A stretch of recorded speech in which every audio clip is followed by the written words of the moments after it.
Call the Financial Affairs Committee meeting to order. Start with a roll call. Mr. Cohen, you want to go first? Mr. Cohen, present. Julie Haywood, present. Zachary Epps, present. Pam Henry, present. Leah Mulhern, present. Charles Bordeaux Williams, present. Jennifer Lemon, present. Dan Schultz, present. Okay, to get approval of the minutes of the last Financial Affairs Committee meeting. Do I have a motion? So moved, Jennifer Lemon. Charles Bordeaux. All in favor? Aye. Any opposed? Hearing none, the minutes are approved. We're moving over to Mr. Swigert. Good evening, everyone. I apologize, there's a little bit of lag on my computer versus what you're seeing. It's okay, because they even had technology problems in high-tech guys. All right, I'll start with a quick overview of the agenda, so I won't keep you all extra long tonight. We're going to look at the interim financial statements. We're going to look at the chart of the structural balance of the district to date through this year, looking at revenues and expenditures versus the overall budget. A brief discussion of where we're at with charter school enrollment and expenditures, and some historical perspective and items for board approval.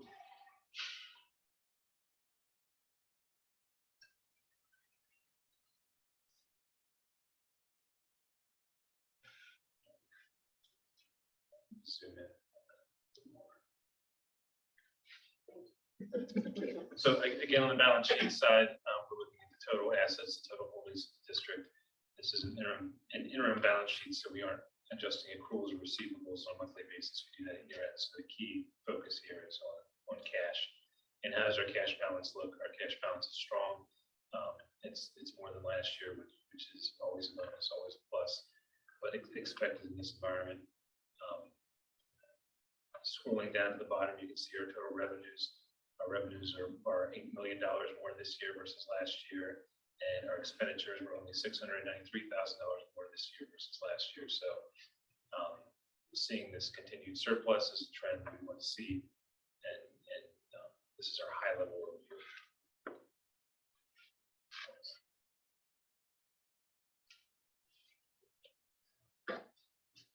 Looking at those revenues and expenditures in a little more detail. November of the current year versus November of prior year. You can see we have a $5 million increase in our local revenues to date.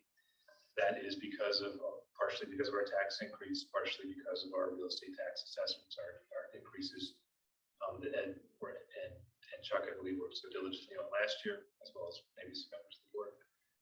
Increasing our assessment, increasing our taxable base.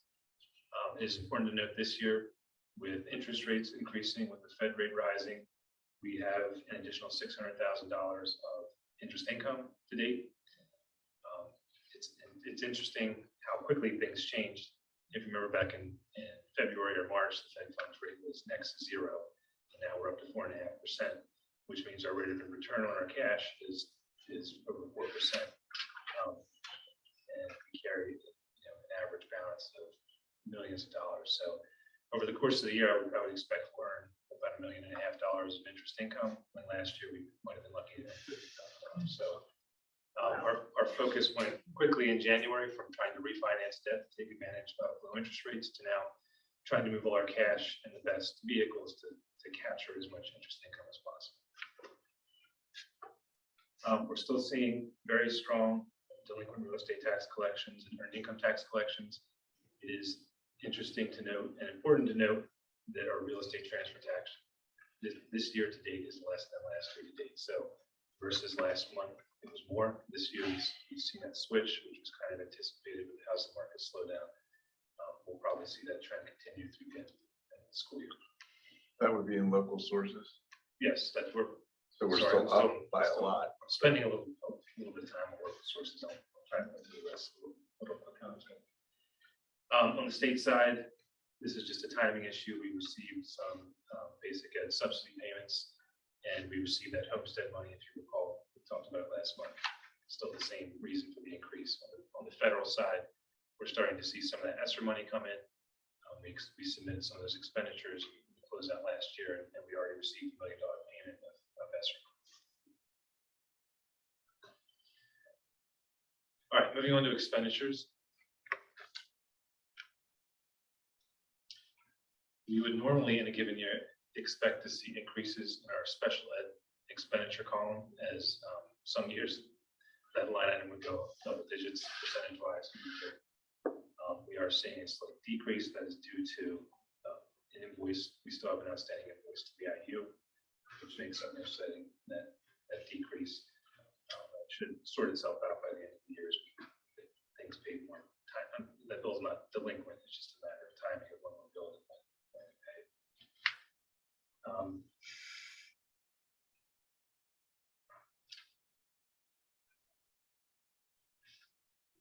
In business services, last year, we just talked about the increases in assessments.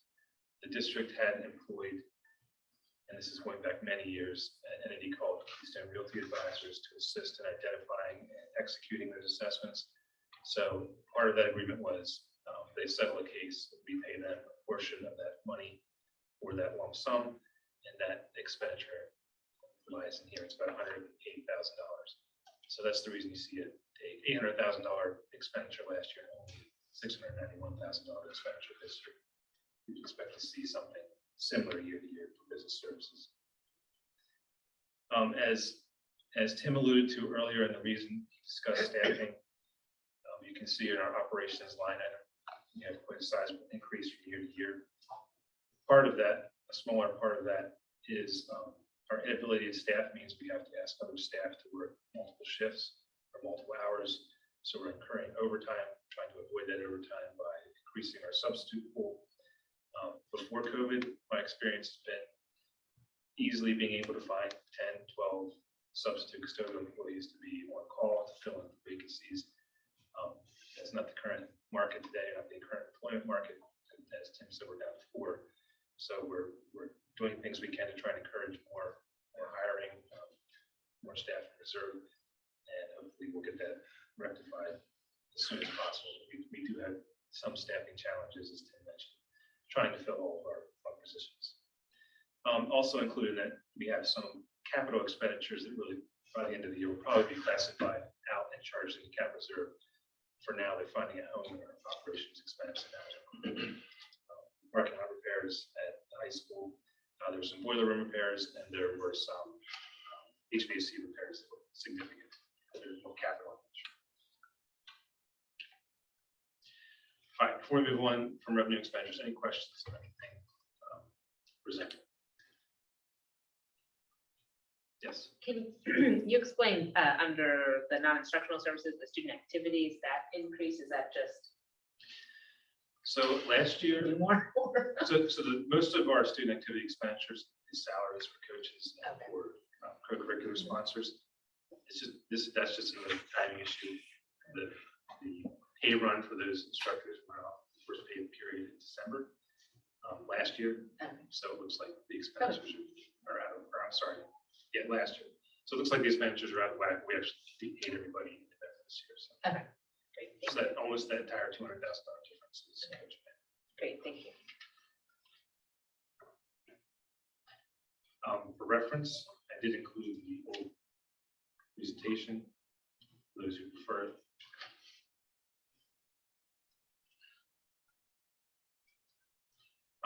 So for graphical representation of our structural stability, which is something, this boils down in a nutshell what we do in one graph. We are trying to keep our revenues and our expenditures in line with budget, and we're trying to keep our expenditures designated by the red line under revenues as much as possible, and definitely under budget. So you can see revenues kind of has like a like what a square root graph would look like, where we collect our real estate taxes at the beginning of the year and it tapers off, and our expenditures are more linear. So I'm going to keep presenting this chart. I think it's a snapshot type representation of where things are headed. And easy to understand. We budget, right? Meet at the end. Top where they should. Unfortunately, Blue Line Trans not going to continue as a that, We were in trend, why not continue? We go back there if you like. I hope.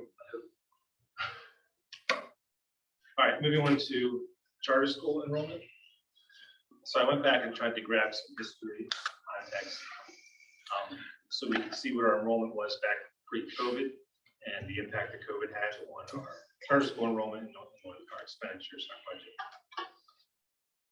So you can see we had a pretty steady enrollment of grad students prior to COVID. We had a pretty steady enrollment in brick and mortar charter schools, and that would be in-person charter schools where students are physically attending school in class, right around a dozen or more.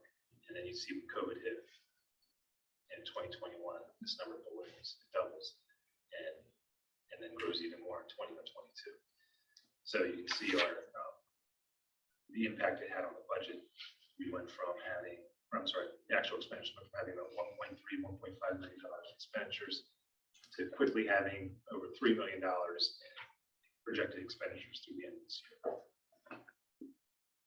Unfortunately, the way charter school tuition is calculated is, in a nutshell, it's total district budgeted expenditures divided by total number of students. So when we're in an environment like we are, where we have a slightly declining enrollment and a naturally increasing budget, that tuition continues to grow faster than what our budget will grow, or what it should grow. So the charter school law is ancient. It is not one of the worst in the country, in a lot of people's opinions, but it is what it is. So this is the impact to us. Any questions on charter school? So with charter school for 22, 23, based on history and also the way the data is presented, does that fluctuate in terms of more than half the school year remaining? Could there be either an increase or meaningful, especially increase or decrease to change the numbers and also, I guess, all the numbers based on the fact we still only have the school year left? At this point, I don't think it's likely. Typically around October, that's when schools get their enrollment in order and we start to see those students appear on the register. So now, since we're in November at this point, I would think that there would be the expectations would increase that much. Okay.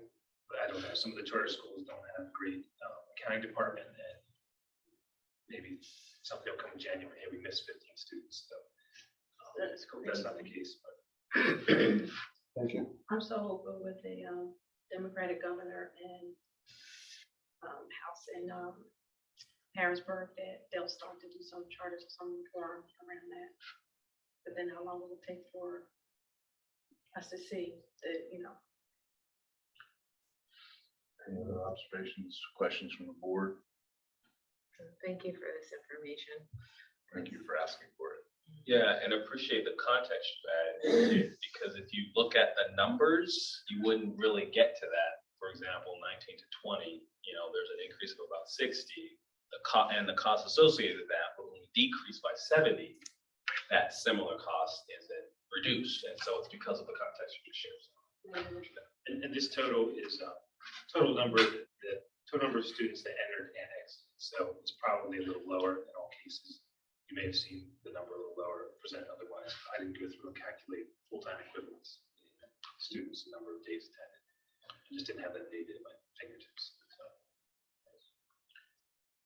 That was You may not have that information, but when we go from 21, 22 to 22, 23, we have a decrease in enrollment at charter schools.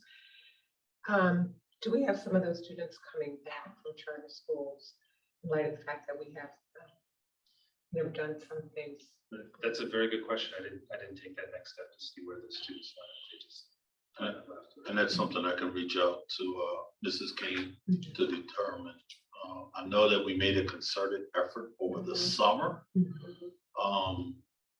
but I can check and get clarity. So I had a couple of observations and questions. The percentage decrease back from 21.2 to 22.3 brought us down below our enrollment in 2020, 2021. And I just, for those on the board, I wish Chuck Linderman were here to hear it.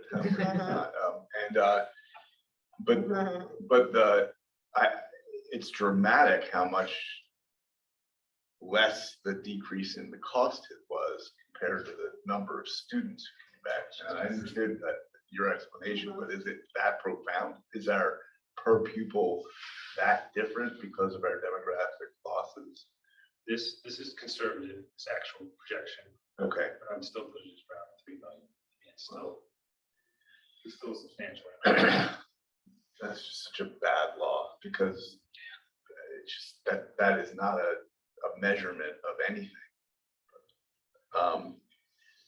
Yeah, and I think it would be great if we were doing exit interviews and reentry interviews.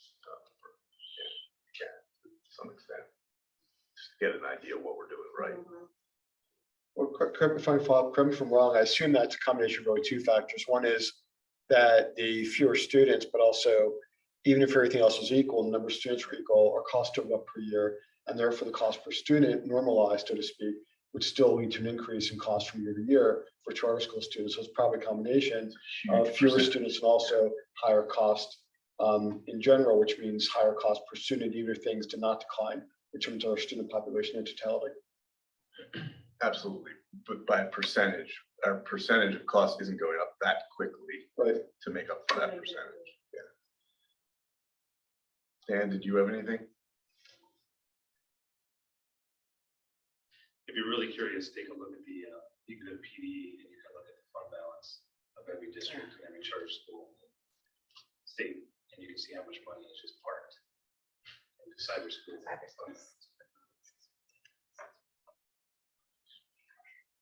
And also, I guess another question, I'm sorry, is that how much of a factor might it be, probably during the data, which is understandable, in terms of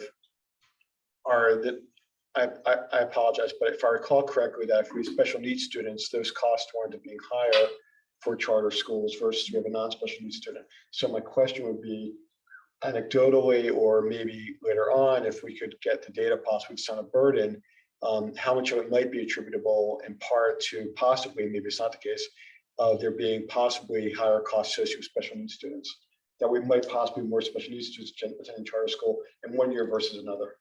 So the special ed tuition is pushing 40,000, regular ed is right around 15,000. There's absolutely a trend of charter school students and brick and mortar charter school students being identified as special ed to capture the higher tuition. As a school district, we don't have essay in the IEP. All we get is a copy, and usually that copy is completely whited out, with the exception of signatures on the bottom because we're not privy to that information. So there certainly is a trend, and there is an incentive for charter schools to identify students, especially regardless of level of need. So that is certainly a trend. I can tell you that the percentage increased 7% year to year. I believe our in-house special ed population is around 20%. It was about 13, 14% in charter schools last year, and then I assume because so many kids were entering charter schools, it took time to identify them, and now it's up to 20% on the charter school side. And the majority are still on the side of charter too. And also special ed, correct me if I'm wrong, special ed can vary in terms of the types of needs they have, but they're all factored in that one price. So if somebody needs nominal cost, for example, there might be a speech pathologist once a week, that gets factored in somebody that has much more needs in terms of much more cost involved in actuality, which is not reflecting on what we're charged.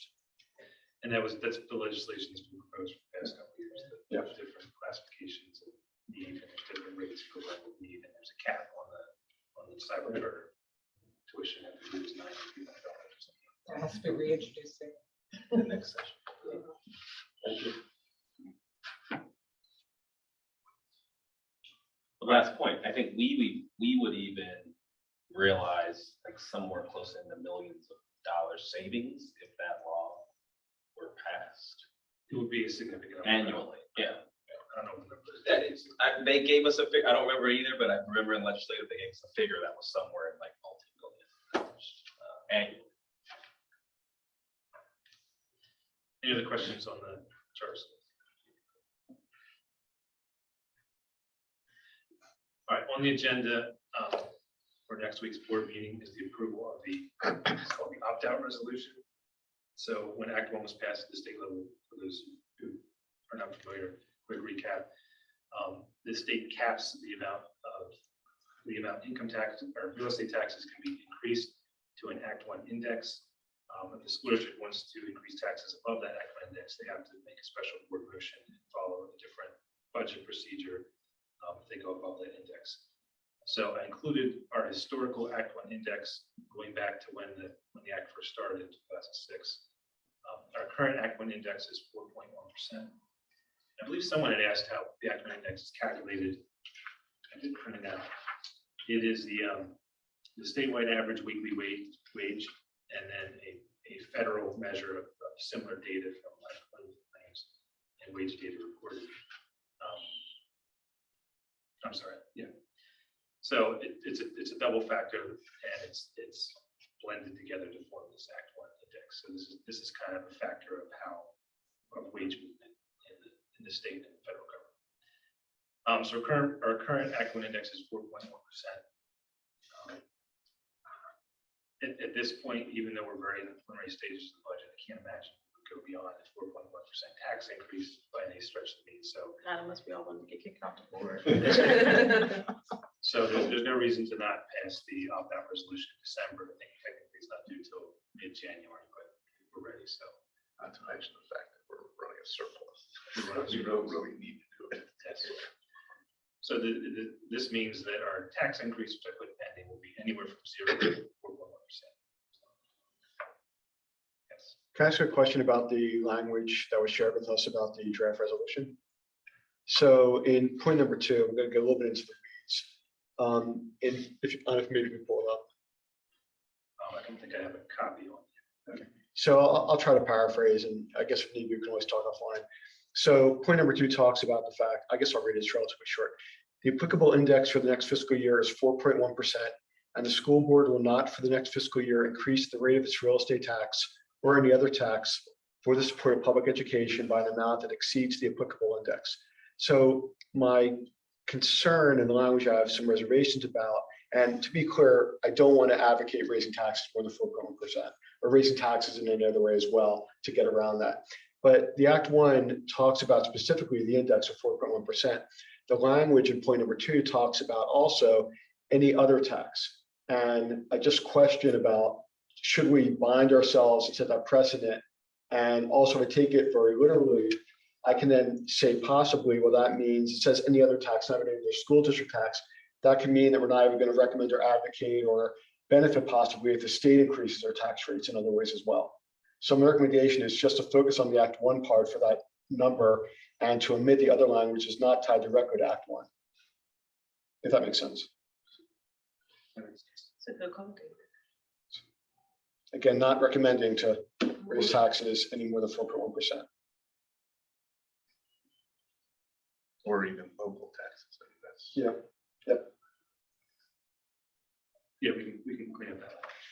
thank you.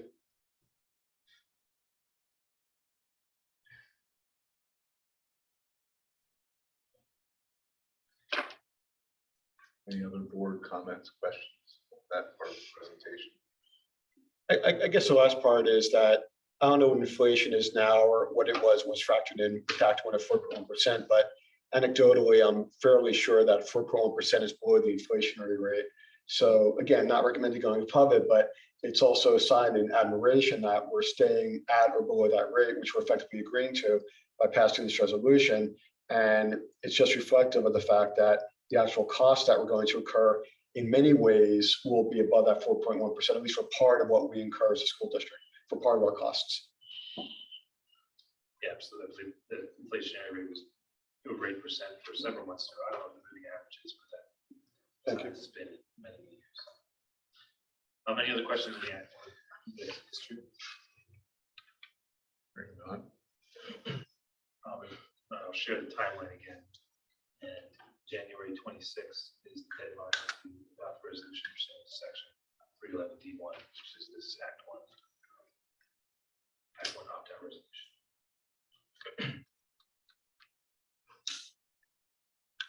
Mr. Spivey, just a question in terms of the opt-out resolution. It references within inflation index, should that be the Act 1 index? Because the inflation index is above, like David was just pointing out.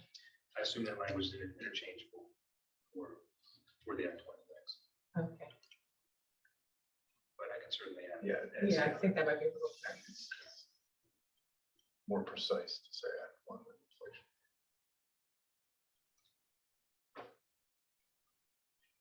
relate to the Eastern Center for Arts and Technology. I asked this earlier, but could you describe, I know there's 9 districts that, jointly fund. How are those funds distributed? Quick math didn't seem like it was even. I do. I don't know. Yeah. I'm assuming it's based on enrollment. It is based on enrollment Okay. and contribution of that enrollment to the total enrollment at Eastern. That's So for Cheltenham, our numbers, our assessment has declined 2 years in a row because our enrollment at Eastern has declined in the same rate. So that's directly proportional. This year, the increase that Eastern is asking for is actually based on the need to support capital fund increases, which they have not had to do over the last number of years because of the excellent work of the staff there to get approval for a series of grants to support a lot of the funding of the projects that are happening at the facility. And I assume the capital contribution is based on. As opposed to. Correct. Sorry, I know the official answer, but I assume. So that's correct. Yes, thank you for clarifying.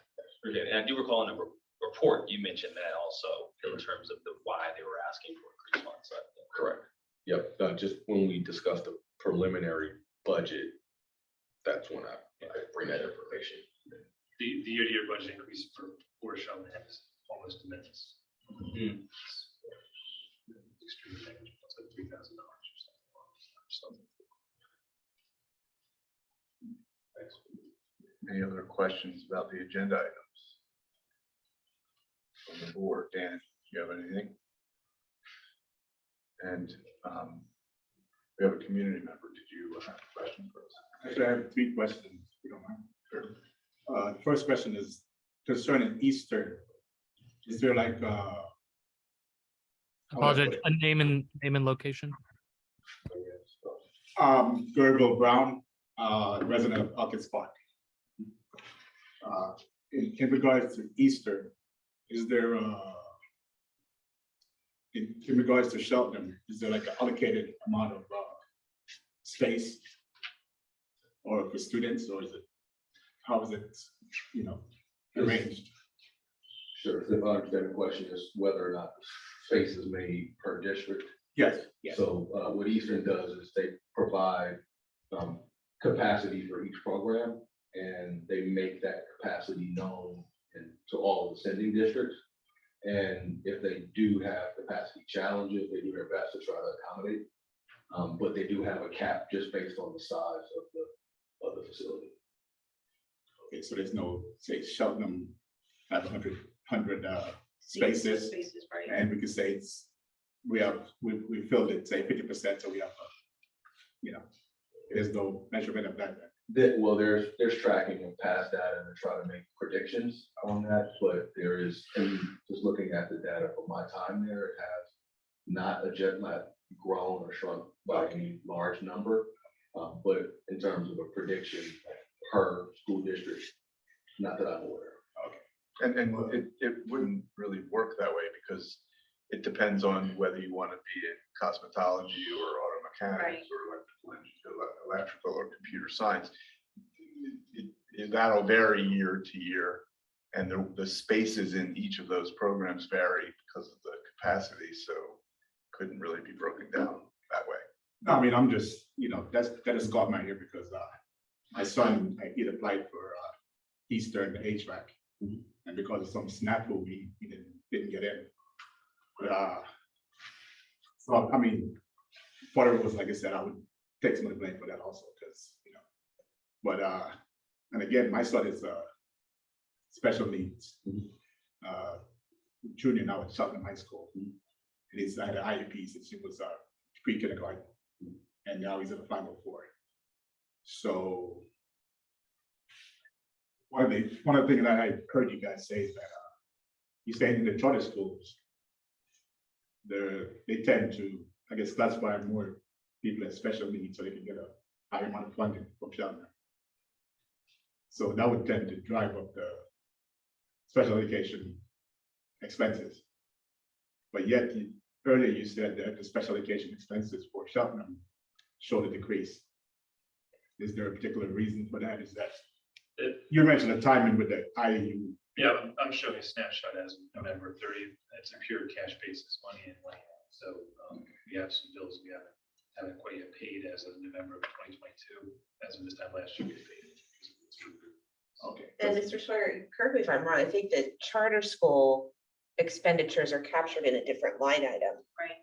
than the special ed. No, we capture the special ed charter school students, they're charged to the 1,200 special ed accounts. And then the Okay. regular charge students are charged to the regular ed accounts. Oh, I didn't realize that. I thought the charter school was. So from my perspective, I was concerned with, hearing that special education expenses are reduced, so then in my mind, it might translate to less services going towards students in that, capacity. And I guess that's just my son has been he's deaf and he's in autism spectrum. Not just advocating for him, but I don't want to see anyone else in that circumstance receiving less of services that, should be available. So that's just two things that, once I hear you say that, I think by the end of the year, our special expenditures will be more than. no, well, yes, I mean, that's why I wanted you to clarify, because I mean, we're from a family accountant, my wife's an accountant, I'm an auditor. So I do understand financial statements when I see it, so and what I hear, so I just wanted you to clarify that it wasn't a time issue with, you mentioned the IU, which could be a big bill. And that could, like if you're looking at the snapshot, like you said, then yeah, you can, depends on what you're comparing. But if you're telling me year to year trend, special education is going down, and to me, that's indication that could be a problem. Because to me, there's a lot more special educated, kids who probably should be qualified for special education. And especially coming from a lockdown and COVID, to me, that brought out a whole lot of issues that you guys are probably dealing with now. So, so that's why I wanted the clarification in terms of see where special education is going. Thank you. Thank you. That was all of your questions? Did that cover all of your questions? Yes, that's all of mine. Thank you very much. Is anybody tracking if anybody's bringing Just Dan with his hand raised. anything on the chat? Yes, Dan.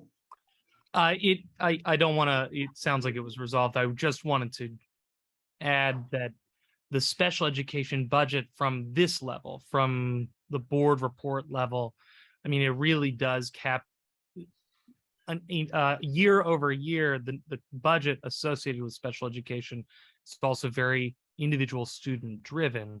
It could be that a student has graduated who had additional services that were resulted in a higher number in one given year. And so indeed the services expenses are lowered, but that doesn't mean that each individual student is receiving anything less than what their IEP would require. So I just wanted to mention that as well. Good point. And is there anything in the chat from people watching on Zoom? No? Nothing on the chat. Okay. No emails coming in the other way? Okay. And you're finished with your agenda? And do I have a motion to adjourn? So moved. Second. All in favor? I Meeting is adjourned. Aye.